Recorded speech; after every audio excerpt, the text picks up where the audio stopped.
जोरे जोरे सुपवादित्य देव घाटवा पे तिवई चढ़ावेले हो।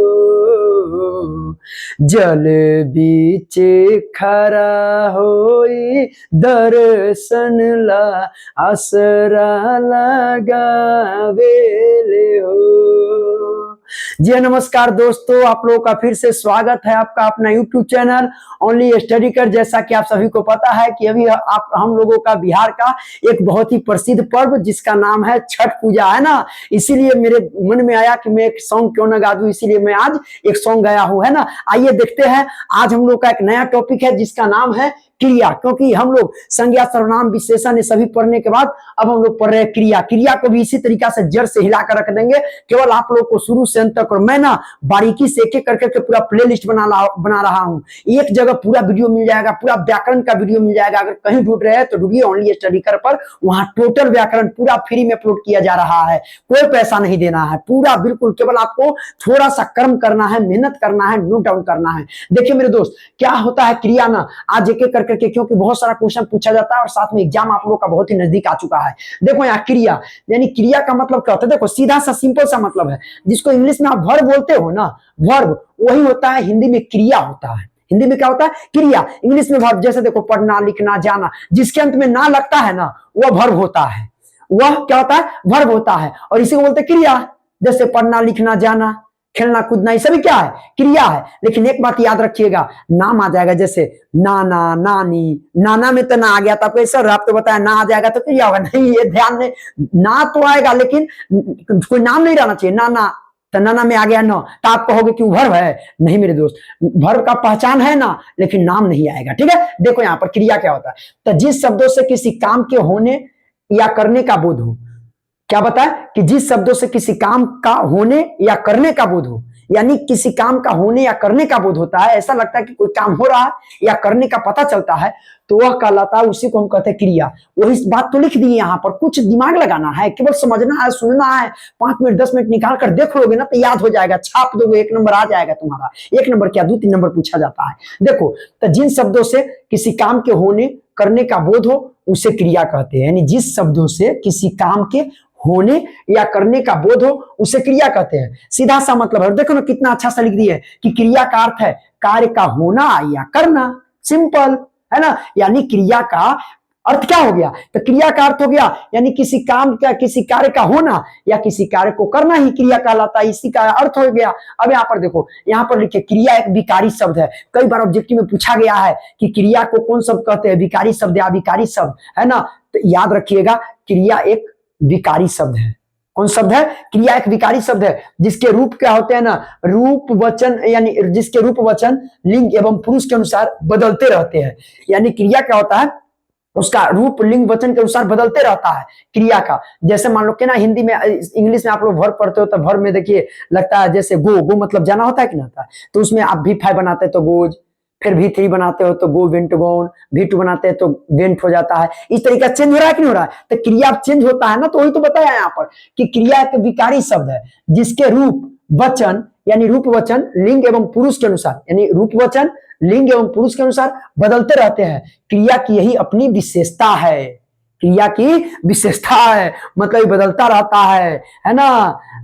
कहीं तुम भी बदल न जाना मौसम की तरह, लेकिन ये देखो मौसम की तरह बदल रहा है ना। देखो तो ये था कि क्रिया क्या होता है, यानी वचन लिंग एवं पुरुष के अनुसार बदलते रहते हैं। क्रिया की अपनी विशेषता है। जैसे देखो खाना, पढ़ना, खेलना, पीना, सब में ना, हम पहले क्या बता दिए कि जिसके अंत में ना आएगा वो सब क्रिया हो जाता है। सिंपल सी बात है ना। तो याद रखना इसको कि खाना, पढ़ना, खेलना सब में ना आ रहा है कि ना आ रहा है, नाना नानी को छोड़कर बोले है ना। इस बात को याद रखिएगा।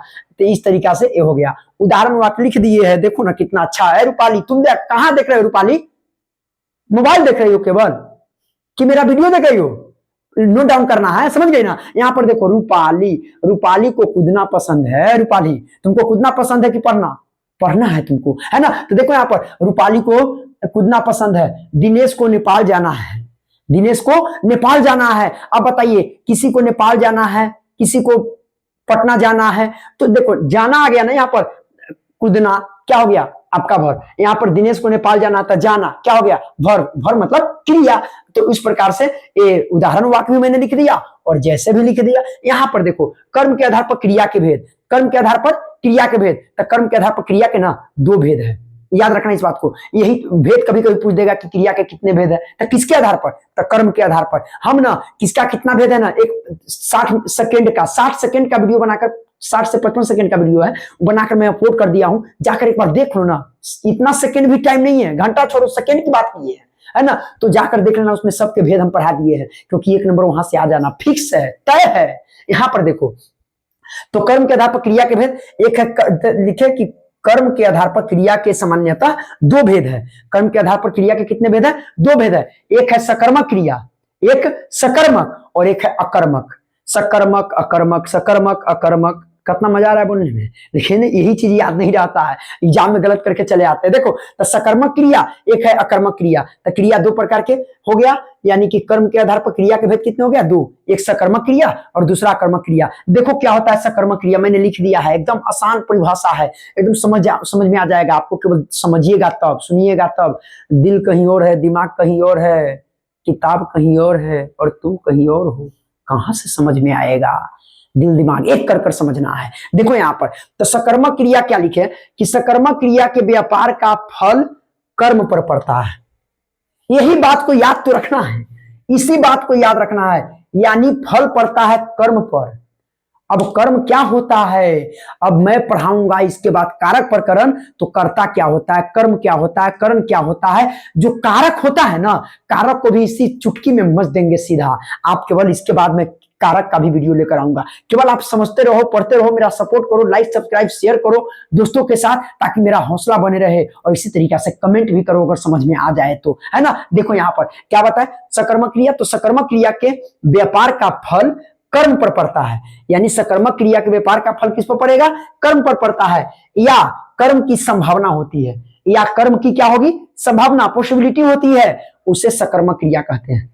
क्या कहेंगे, उसे सकर्मक क्रिया कहते हैं। या तो सकर्मक क्रिया का मतलब सिंपल सा बात हो गया, यानी कर्म पर अगर प्रभाव पड़ रहा है, कर्ता का प्रभाव अगर सीधा कर्म पर पड़ रहा है, तो समझ लो वो हो जाएगा सकर्मक क्रिया। एग्जाम में पहचानने के लिए देगा कौन सकर्मक क्रिया है और कौन अकर्मक क्रिया है, तो इसी से पहचाना। अगर कर्ता का प्रभाव क्रिया पर पड़े, अगर सॉरी कर्म पर पड़े, तो वो हो जाएगा आपका सकर्मक क्रिया। तो याद रखिएगा, सकर्मक क्रिया के व्यापार का फल किस पर पड़ेगा, कर्म पर पड़ेगा। तो या कर्म की संभावना होगी, तो हो जाएगा आपका सकर्मक क्रिया। जैसे सीता फल खाती है, आप बताइए ना, सीता फल खाती है, तो बताइए किस पर फल प्रभाव पड़ेगा। तो सीता तो करता हो, क्योंकि खाने का काम कौन कर रही है, सीता। अरे भाई, सीता खाने का काम कर रही है, तो खाने का काम कर रही है, तो सीता तो स्वयं हो गई करता। और सीता जब करता हो गई, तो बताइए सीता फल खाती है, तो फल पर प्रभाव पड़ेगा। आप कहोगे कैसे, क्योंकि फल को खाएगा तो फल पहले लिखा ना रहेगा। मान लो तुम आम खाओगे, तो आम पर प्रभाव पड़ा, आम पहले आम जैसा था, और तुम केवल खाकर उसको आठी बचा, ना बोलते आठी, है ना, उसका जो बीज होता है वो केवल छोड़ दिया। तो बताओ, यानी कि कर्ता पर प्रभाव नहीं पड़ा, कर्म पर प्रभाव पड़ा, तो उसके बोलते हैं हम सकर्मक क्रिया। देखो, फल पर पड़ा, सीता फल खाती है, तो सीता तो खा रही, तो करता होगा, खाए किसको, तब फल को। सीता, देखो ना समझ में आया ना, तो दिमाग लगाना, कर्म क्या होता है। देखो, सीता खाती है, क्या खाती है, फल। सीता खाती है, सीता फल को खाती है, सीता फल को खाती है। अब तुम इससे भी तो पहचान लोगे, को चिन्हाया, कर्ता ने कर्म को। तो तुम बताओ, सीता के साथ को आ रहा है या फल के साथ को आ रहा है, सीता फल को खाती है, तो को साइलेंट है, को किसका चिन्ह है, कर्म का। तो तुम ऐसे भी पहचान लिया, तो कर्म पर प्रभाव पड़ेगा, और कर्म का पहचान तुमको, कर्म का चिन्ह भी को होता है, तो इस हिसाब से फल हो गया कर्म कारक। तो इस तरीका से ये हो गया आपका सकर्मक क्रिया। तो सकर्मक क्रिया का मतलब होता है, यानी कर्ता का प्रभाव, यानी सकर्मक क्रिया के व्यापार का फल कर्म पर पड़ता है सकर्मक क्रिया में, है ना। तो उसे हम कहते हैं, या कर्म की संभावना होती है, तो उसे हम कहते हैं सकर्मक क्रिया। तो इसमें सीता कर्ता हो गई, आप प्रभाव किस पर, खाने का प्रभाव खाएगा तो किस पर पड़ेगा, तो फल पर, इसीलिए ये सकर्मक क्रिया हो गया। ठीक है, याद रखना। अब देखो, अब दूसरा अकर्मक क्रिया क्या होता है। अकर्मक क्रिया, देखो, अकर्मक क्रिया का मतलब सीधा सा मतलब है कि जिन क्रियाओं का व्यापार और फल कर्ता पर हो, जिन क्रियाओं का क्या बताया कि जिन क्रियाओं का व्यापार और फल किस पर हो, कर्ता पर हो। यहां कर्म पर था, यहां कर्म पर था, और यहां क्या है, तो जिन क्रियाओं का व्यापार और फल कर्ता पर हो, कर्ता मतलब काम करने वाला पर है ना, तो कर्ता पर हो तो उसे हम कहेंगे अकर्मक क्रिया। तो ये बताया जिन क्रियाओं का व्यापार और फल कर्ता पर हो, और कुछ और शब्द आगे लिखे हैं, न कि कर्म पर हो। तो सिंपल सी बात है कि किस पर प्रभाव पड़ेगा, यानी कर्ता पर, कर्म पर नहीं होगा। कर्म पर अगर हो जाता तो सकर्मक क्रिया होता, लेकिन यहां पर क्या बताया कि जिन क्रियाओं का व्यापार और फल कर्ता पर हो, न कि कर्म पर हो, न कि कर्म पर हो, उसे हम अकर्मक क्रिया कहते हैं। उसे हम कौन क्रिया कहेंगे, अकर्मक क्रिया कहते हैं। और एक नोट में देखो, नोट बनाकर यहां पर लिख दिए है, इसको ध्यान रखना इस बात को। क्या बताया कि चूंकि अकर्मक क्रियाओं में कर्म नहीं होता है, और जब कर्म हो जाएगा तो सकर्मक क्रिया, फल किस पर पड़े, कर्म पर पड़े, तो सकर्मक क्रिया। यहां पर देखो, चूंकि अकर्मक क्रियाओं में कर्म नहीं होता तो क्रिया का व्यापार और फल कर्ता पर पड़ता है। क्रिया का व्यापार और फल किस पर पड़ता है, क्रिया का व्यापार और फल कर्ता पर पड़ता है मेरे दोस्त, उसको हम कहते हैं अकर्मक क्रिया। जैसे देखो, राधा सोती है, राधा सोती है, तो बताओ सोएगी राधा, तो प्रभाव किस पर पड़ेगा, राधे पर न असर पड़ेगी। तो इसलिए याद रखना, यानी जिस पर प्रभाव पड़ेगा, यानी तो क्रिया का व्यापार और फल कर्ता पर पड़ता है, तो उससे हम कहेंगे कर्म क्रिया। तो बताओ सोने का काम कौन करे, सोना क्रिया हुआ, क्रिया का प्रभाव किस पर पड़ेगा, राधा पर, राधा सोती है ना। ज्यादा नहीं सोना चाहिए, अभी जी जान लगाकर मेहनत करो, बता दो सबको कि हम भी मेहनती है, अपने नंबर लाकर, क्योंकि ये उम्र सोने का नहीं है। तुम जितना अपने आप को घिसोगे ना, उतना चमकोगे मेरे दोस्त, ध्यान रखिएगा। शॉर्ट कोट कुछ नहीं होता है, मेहनत करना सीखो। यहां पर देखो, तो राधा सोती है, तो बताइए राधा सोती है तो सोने का प्रभाव, राम जाती है, अरे भाई राम नहीं जाती है, रामा है।